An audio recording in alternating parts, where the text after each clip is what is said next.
Nunca pensé que un botón mal abrochado me abriría los ojos. No fue un mensaje sospechoso, ni un perfume raro, ni una excusa ridícula. Fue una camisa. Una camisa blanca, de esas que mi mujer Clara odia planchar, que estaba perfectamente doblada y mal abrochada. Ese domingo por la mañana, Clara volvió a casa diciendo que había ido a ver a su madre. Nada raro, lo hacía de vez en cuando. Yo estaba en el salón con nuestro hijo viendo dibujos, cuando ella subió directamente al baño. Hasta ahí, todo normal. Pero al entrar a la habitación, vi esa camisa en el cesto de la ropa sucia. Limpia, recién planchada, pero con los botones desalineados. Como si alguien se la hubiera quitado rápido. Demasiado rápido. Me quedé mirando esa prenda como si fuera una escena de crimen. No era solo una camisa. Era una pregunta. ¿Por qué estaba ahí? ¿Quién se la quitó? Porque si Clara la hubiese usado, la habría puesto bien. Ella es maniática con esas cosas. Y si no la usó, ¿por qué estaba sucia? Ese fue el momento exacto en el que algo dentro de mí hizo clic. No un ataque de celos, no un arrebato. Solo, algo. Una certeza silenciosa que me susurró, empieza a mirar bien. No le dije nada ese día. No hice preguntas. Solo empecé a observar, a escuchar, a pensar. Y lo que descubrí después no fue solo infidelidad. Fue mucho peor. Fue la sensación de que mi vida había estado sostenida por mentiras perfectamente dobladas, como esa camisa. No soy un tipo paranoico. De verdad. Nunca he sido de esos que revisan móviles o que se ponen nerviosos si su mujer tarda en responder un mensaje. Pero algo en esa maldita camisa me dejó con la cabeza girando. Y no fue solo la camisa. Fueron los pequeños detalles, las costuras mal cerradas de una rutina que ya no encajaba. Clara empezó a hacer algo que antes jamás hacía, salía a correr por las mañanas. Nunca fue de ejercicio, ni de ponerse mallas, ni de levantarse temprano, pero de un día para otro se compró unas zapatillas nuevas, una camiseta de esas técnicas, y empezó a decirme que necesitaba liberar estrés. Yo, intentando convencerme de que estaba exagerando, me limité a asentir. Pero no me lo tragué. La primera semana que empezó con sus carreras matutinas, yo me ofrecí a acompañarla, y su respuesta fue demasiado rápida, demasiado defensiva. Tú tienes la espalda mal, no vayas a joderte otra vez. Ni una sonrisa, ni un gesto cariñoso, solo una frase seca. Lo dejé pasar, pero a partir de ese día comencé a tomar nota de los horarios. Decía que salía a las 7 y volvía antes de las 8, justo para ducharse antes de ir al trabajo. Pero el jueves, me levanté en silencio y me quedé en la ventana. Ella salió del portal vestida de deporte, caminó media cuadra y se subió a un coche. No reconocí el vehículo, era un coche oscuro, con lunas polarizadas, nada especial. No me moví. Ni respiré. Solo observé cómo se alejaban. No me fui detrás. No hice nada dramático. Cerré la cortina, me senté en la mesa del comedor y me quedé mirando el café que tenía preparado. A los 20 minutos, Clara volvió, entró por la puerta como si nada, con el pelo atado y las zapatillas marcadas con algo que parecía barro. Se metió en la ducha como siempre, y yo, por primera vez en 11 años, sentí asco. Durante los días siguientes, mantuve la calma. No dije nada. Fingí. Me comporté igual. La rutina de los desayunos, las cenas, llevar a nuestro hijo al colegio, las charlas sin contenido. Pero empecé a hacer pequeñas comprobaciones. Revisé su historial de llamadas en el ordenador que compartimos. Había muchos números borrados, pero uno se repetía en los registros de la compañía. Lo apunté. Lo llamé desde un número desconocido. Un tipo contestó con una voz tranquila. Dijo Clara, como si estuviera esperando esa llamada. Colgué. No necesitaba más. El sábado, le dije a Clara que me dolía la cabeza, que no iba a salir, que me quedaría en casa. Ella sintió con una tranquilidad que me sorprendió. Se arregló más de lo normal para ir al súper. Hasta se puso perfume. Se fue a eso de las 11. Yo esperé unos minutos y salí. Caminé 2 calles hasta el garaje subterráneo donde había alquilado un coche la noche anterior. La seguí. No con rabia, ni con ansiedad. Solo con la certeza de que ese día iba a ver con mis propios ojos la verdad que ya sabía. Clara no fue al supermercado. Ni de lejos. Se metió en un hotel cerca del centro. Un 3 estrellas barato, de esos de paso. Aparqué y me quedé esperando dentro del coche. A los 5 minutos, apareció el mismo vehículo oscuro. El tipo bajó con una seguridad que me jodió. Alto, con gafas de sol, el tipo de hombre que intenta parecer misterioso pero que solo da risa. Ella lo saludó con un beso rápido, miró hacia los lados y entraron. Estuve ahí más de 1 hora. Pensando si subir, si armar un escándalo, si llamar a la policía aunque no sirviera de nada. No hice nada de eso. Saqué el móvil y tomé una foto de los dos entrando. No me importaba para qué. Solo lo hice por mí. Para no permitir que nadie me hiciera sentir que estaba loco. Tenía pruebas. Tenía certezas. Y tenía una rabia contenida que ya no sabía cómo sostener. Clara volvió a casa a las 2 de la tarde, con una bolsa del supermercado en la mano, como si la hubiera comprado de camino de vuelta para mantenerla coartada. Me miró y dijo, ¿te sientes mejor? Yo respondí con un sí automático. Ella se metió en la cocina a guardar las cosas, mientras yo me sentaba en el sofá mirando un programa que no entendía. No le pregunté nada. No la enfrenté. No todavía. No porque tuviera miedo, sino porque no quería darle la oportunidad de mentirme de nuevo sin que supiera que yo ya sabía. Quería escuchar cómo ella justificaba lo injustificable. Quería ver si tenía la cara de hacerlo. Porque una cosa es el engaño, y otra muy distinta es creer que el otro es idiota. Y esa noche, cuando Clara se acostó y me dio el beso habitual, ese beso sin emoción que se había vuelto rutina, supe que al día siguiente todo iba a cambiar. Porque esa misma sonrisa que me había enamorado años atrás ahora me parecía la mueca vacía de alguien que cree que su mentira todavía funciona. Pero ya no. Esperé hasta el martes por la noche. No porque necesitara más pruebas ni porque tuviera dudas, sino porque no quería arruinar nada por impulsivo. Quería que ella tuviera tiempo de mentirme tranquila, sin sospechar que ya no tenía margen. Ese día, Clara llegó más tarde de lo habitual, dijo que había tenido una reunión de última hora. Ni me giré a mirarla. Estaba en la mesa del comedor con el portátil abierto, pero no trabajaba, solo esperaba el momento exacto. Le pedí que se sentara, que necesitábamos hablar. No hubo gritos, ni amenazas, ni llanto. Fue una conversación directa, casi quirúrgica, en la que le pregunté si había algo que quisiera contarme. Clara se tensó de inmediato, no supo si sonreír, hacerse la tonta o fruncir el ceño. Me miró como si no entendiera la pregunta, como si el hecho de que yo, su marido, le pidiera honestidad fuera algo ridículo. ¿Por qué dices eso? Fue lo primero que salió de su boca, arrastrado, con esa entonación defensiva que usa cuando quiere ganar tiempo. No respondí. Solo la miré.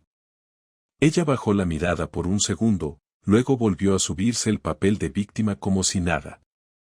¿Estás bien? Has tenido un mal día, insistió. Le dije que sabía que se había estado viendo con alguien, que ya no hacía falta fingir más. No levanté la voz, ni la insulté, ni lloré. No hacía falta. El silencio que siguió fue más fuerte que cualquier berrinche. Clara se quedó congelada unos segundos, Después suspiró y se inclinó hacia atrás en la silla. Vale, dijo. Así, sin rodeos. Vale. Sí. Hay alguien. Y ahí estaba. Ni siquiera intentó negarlo. Ni una sola excusa, ninguna lágrima barata. No quería que te enteraras así, Marcos, pero es que últimamente tú y yo no estamos bien, y yo, paró. Yo no dije nada. Solo la observaba mientras intentaba encontrar una forma de hacer que su traición pareciera una decisión madura. No lo planeé, de verdad, simplemente, pasó, dijo, como si eso quitara peso a lo que había hecho. No quería que las cosas se salieran de control, pero me sentía sola, tú ya no me mirabas igual, siempre estabas con el niño, con el trabajo, con tus cosas. Yo necesitaba algo diferente. Sentirme viva. Le pregunté quién era. Al principio dijo que eso no importaba, que no quería hablar de él. Cuando insistí, bajó la cabeza y dijo su nombre. No lo conocía. No era alguien de su trabajo, ni del colegio de nuestro hijo, ni un amigo común. Era un tipo con el que se había encontrado en una cena de empresa, un proveedor que le cayó bien y con quien empezó a hablar por redes sociales. Todo fue por mensajes al principio. No pasó nada físico durante semanas. Solo hablábamos. Pero me hacía sentir bien. Me decía cosas bonitas. Me escuchaba. Tú ya no lo hacías. Ahí empezó a temblarme la mandíbula. No por dolor, sino por rabia contenida. Porque me escuchaba, dijo. Como si yo no la hubiera acompañado cuando se rompió el tobillo, como si no hubiese estado cocinando durante meses mientras ella se encerraba con su portátil. Como si no hubiese dejado trabajos mejor pagados por quedarme en casa más tiempo. Como si no me hubiese tragado su mal humor, sus días de silencio, su falta de deseo, sus quejas y sus ausencias sin hacer un solo reproche. ¿Cuánto tiempo lleva esto?, pregunté. Me miró de reojo. 3 meses, dijo, y luego, muy bajito, como si eso redujera el daño, añadió, 4 si cuentas desde que empezamos a escribirnos. Le pregunté si se acostó con él. Esta vez no dudó. Sí, dijo sin pestañear. No muchas veces. Me reí. No pude evitarlo. Fue una risa seca, rota, sin humor. Me preguntó si quería decir algo. Le dije que no. Que ya sabía todo lo que tenía que saber. Me levanté y me fui a dormir al sofá. Ella no me siguió. No lloró. No gritó. No me pidió perdón. Solo apagó las luces y se metió en la habitación. Al día siguiente, al despertar, encontré una nota sobre la mesa. Decía que se iría a casa de su hermana unos días para que yo pudiera pensar. Que entendía que necesitaba espacio. Que esperaba que no la odiara, que todo se había ido de las manos, pero que lo nuestro había estado muerto desde hacía tiempo, solo que ninguno había tenido el valor de admitirlo. Guardé esa nota sin leerla por segunda vez. No era una explicación. Era una cobardía más. Llamé a mi jefe y pedí 3 días de descanso. Necesitaba pensar, pero no como ella decía. Yo ya había decidido que no iba a compartir techo con alguien que me mentía a la cara y luego esperaba comprensión. No sabía aún cómo iba a manejar el tema con nuestro hijo, pero tenía claro que no iba a permitir que creciera en medio de esa basura. Durante esos días, no me llamó. Solo un mensaje el jueves preguntando si podía ver al niño. Le respondí que sí, que pasara a buscarlo. La esperé desde el balcón y la vi llegar con gafas de sol y cara de cansancio.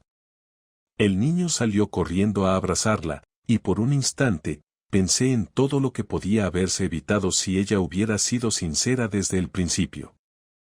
Pero ya no importaba. Ya había cruzado la línea. Y yo también estaba a punto de hacerlo. Después de que Clara se fuera con nuestro hijo, Me senté en la mesa del comedor con el portátil delante y una hoja en blanco. No para escribir una carta, ni para desahogarme, sino para organizar todo.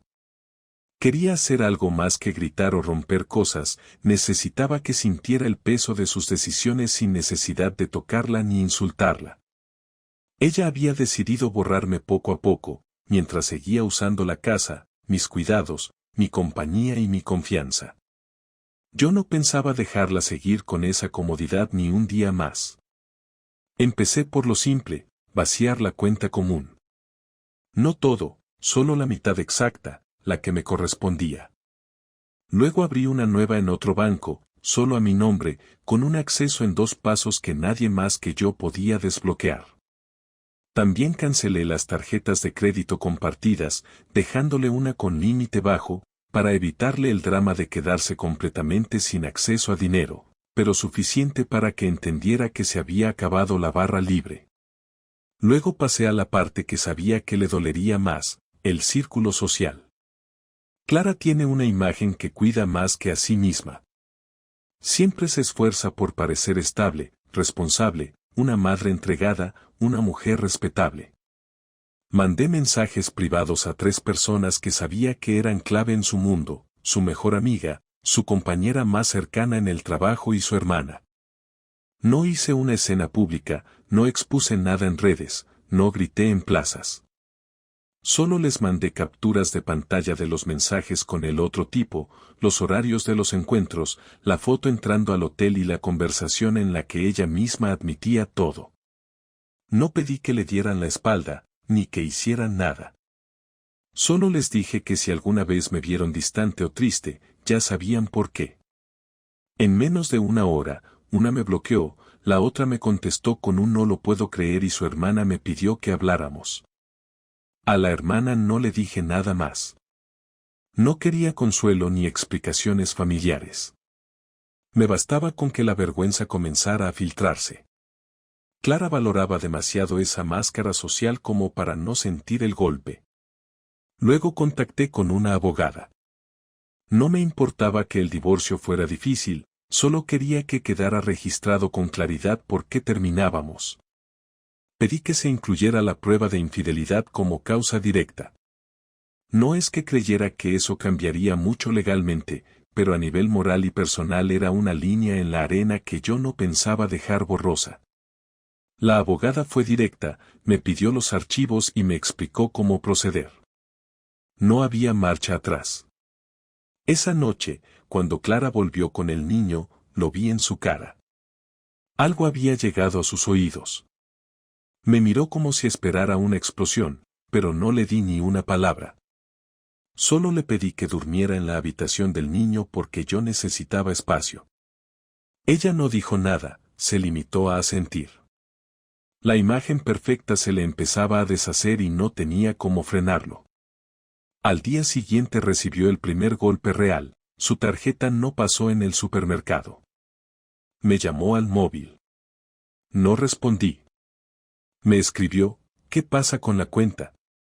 Le contesté, tomé lo mío. Abrí una nueva. Adminístrate con lo que tienes. No hubo respuesta. 2 días después vino la hermana.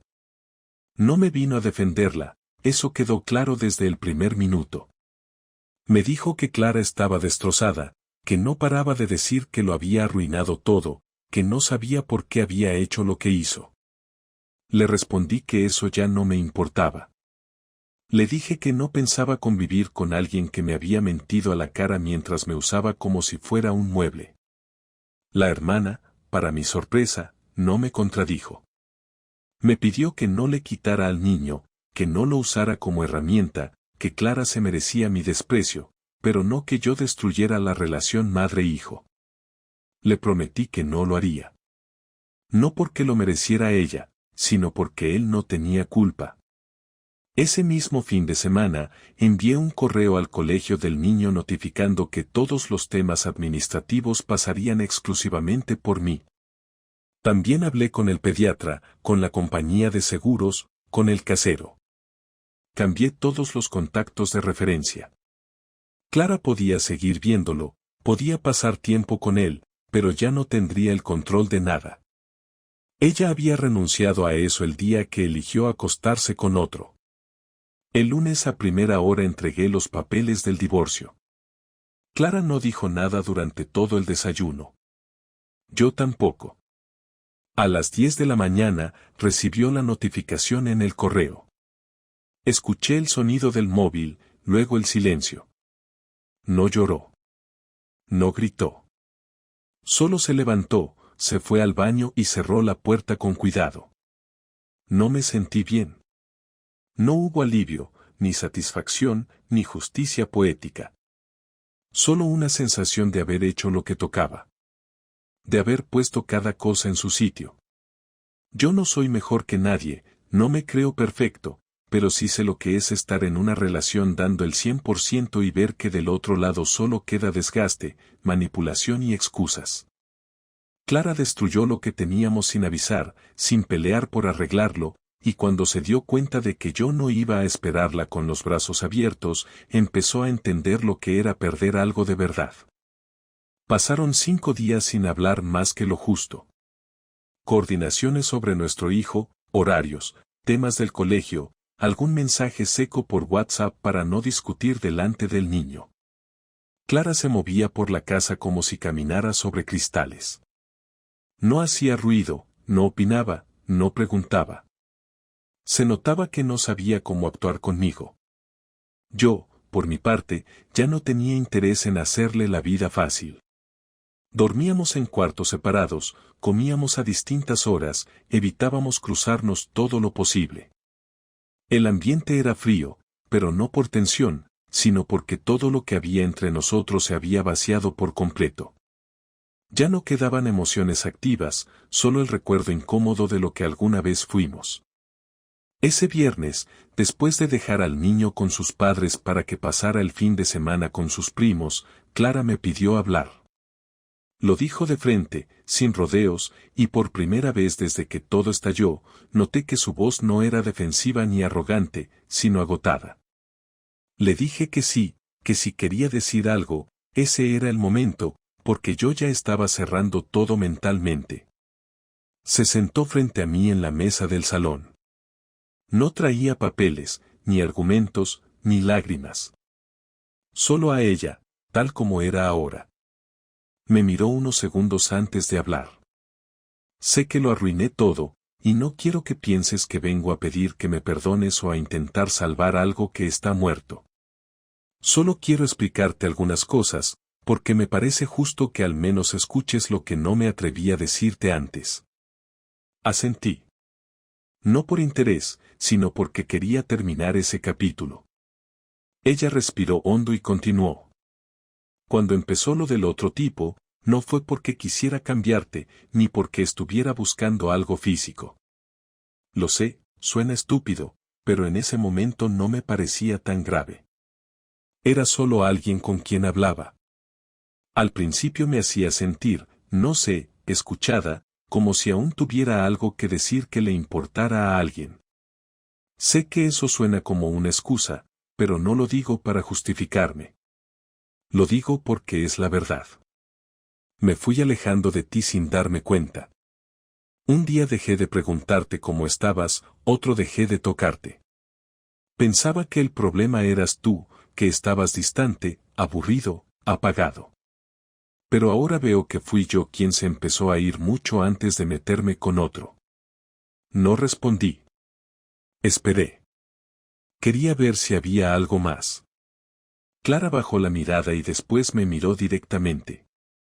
No te dije nada porque no tuve valor. Porque sabía que si te decía la verdad, no habría vuelta atrás. Porque sabía que tú no ibas a perdonar una cosa así, y no porque seas duro, sino porque no eres idiota. Te fallé, no solo como esposa, sino como compañera.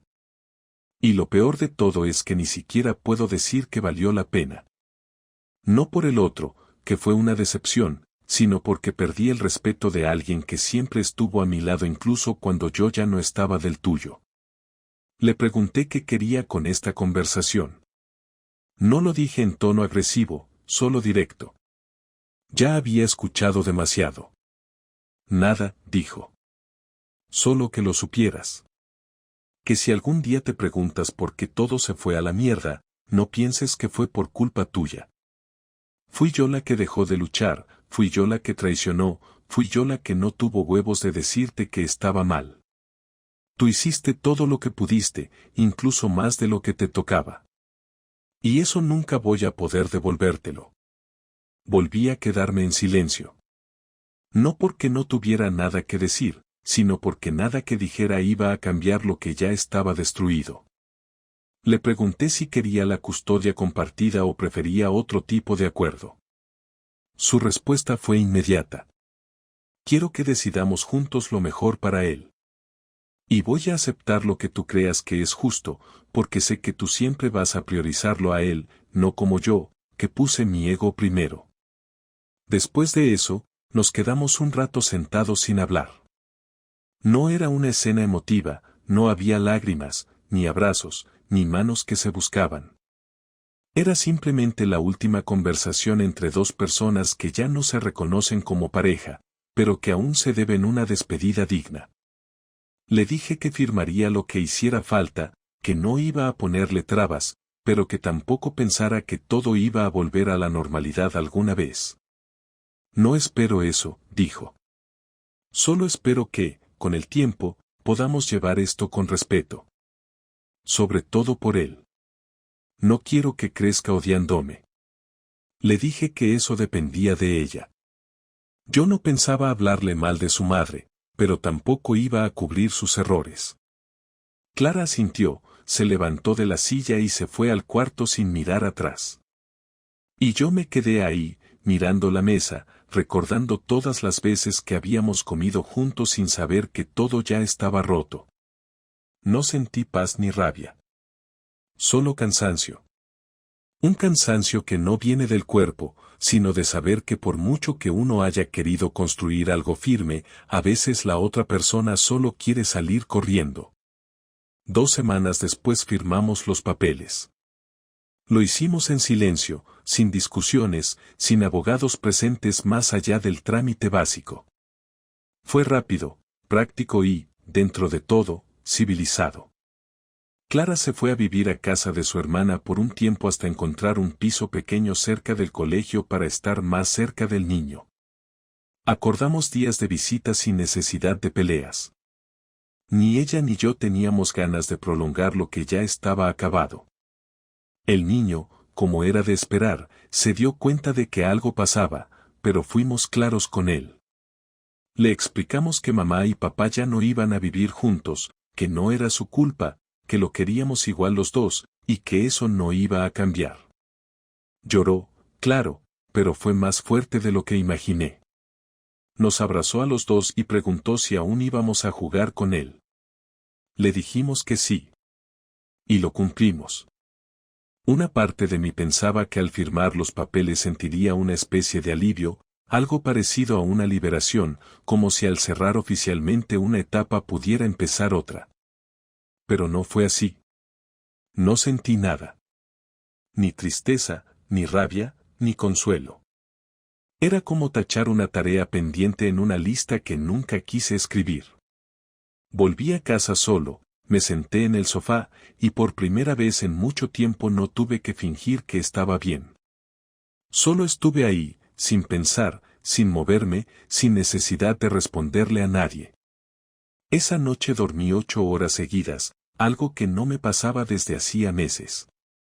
Pasaron los días y empecé a notar cosas que antes no veía. La casa se sentía más limpia, más ordenada, pero no porque yo hiciera un esfuerzo especial, sino porque ya no había esa tensión constante que se respiraba en cada esquina. Podía dejar los platos para más tarde sin que nadie hiciera un comentario sarcástico. Podía poner música sin que alguien bufara si no era su estilo. Podía ver una película entera sin que nadie se levantara a mitad a mirar el móvil por tercera vez. No eran cosas importantes, pero me daban paz. No una felicidad exagerada, ni una emoción nueva, simplemente una rutina sin sobresaltos. Y eso, después de lo que había vivido, era suficiente. Una tarde de domingo Clara vino a recoger al niño. Esta vez no se quedó en la puerta como las anteriores. Me pidió pasar un momento, dijo que tenía algo para darme. Era una caja con cosas mías que habían quedado en casa de su hermana, tonterías que ni recordaba haber dejado, un cargador, unos libros, una camiseta vieja que usaba para dormir. Me la dio sin hablar mucho. El niño estaba en su habitación empacando juguetes. Ella se quedó parada en el pasillo, sin saber si irse o decir algo más. Al final lo dijo. Sé que no tengo derecho a pedir nada, pero quiero agradecerte por no haber hecho de esto un infierno. Sé lo fácil que hubiera sido para ti hacerme la vida imposible, arrastrarme, gritarme, cerrarme las puertas. Pero no lo hiciste.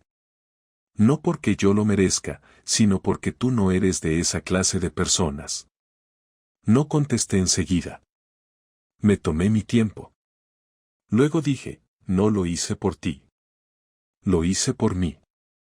Porque si bajaba a ese nivel, me llevaba por delante a mí mismo. Y no iba a darle ese ejemplo a nuestro hijo. Clara asintió. Se le notaba que estaba aguantando las ganas de llorar, pero esta vez no lo hizo. Solo dijo gracias y se fue. Yo cerré la puerta y volví a lo mío, sin volver la vista atrás. Con el tiempo entendí que no me dolía solo la traición, sino la pérdida del proyecto. Habíamos construido algo que, aunque imperfecto, yo creía que tenía una base sólida. Resultó ser solo una fachada que se sostenía por costumbre. Y eso fue lo que más me costó aceptar. No que me engañara con otro, sino que lo hiciera sintiéndose justificada, creyendo que tenía derecho a sentirse viva a costa de destruirme a mí sin decírmelo de frente. Porque si me hubiera dicho que ya no sentía lo mismo, que necesitaba otra cosa, que quería irse, yo lo habría entendido. Me habría dolido, claro, pero lo habría respetado. Pero no. Eligió el camino fácil para ella, el más cruel para mí. Ahora vivo con menos ruido, menos ropa que lavar, menos platos sucios, menos discusiones inútiles. Pero también con más claridad, más honestidad conmigo mismo, y con una lección que no se olvida: no podés controlar lo que el otro hace, pero sí cómo reaccionás ante eso. No fui un santo, tampoco fui perfecto, pero fui leal, fui presente, y eso es algo que nadie me va a quitar. Ni siquiera ella. No sé si algún día volveré a confiar en alguien al mismo nivel. No porque tenga miedo, sino porque ahora sé que no todo el mundo merece ese tipo de entrega. Aprendí a observar más, a hablar menos, a esperar antes de entregarme por completo. Pero también aprendí que puedo estar solo sin sentirme vacío, que no necesito una pareja para sentirme entero, que valgo por lo que soy, no por con quién estoy. La historia con Clara terminó. Sin dramatismos, sin reconciliaciones forzadas, sin promesas vacías. Solo terminó. Y eso, aunque no sea feliz, es suficiente. Porque al final, lo único que importa es poder mirarte al espejo y saber que hiciste lo correcto, aunque no haya sido lo fácil.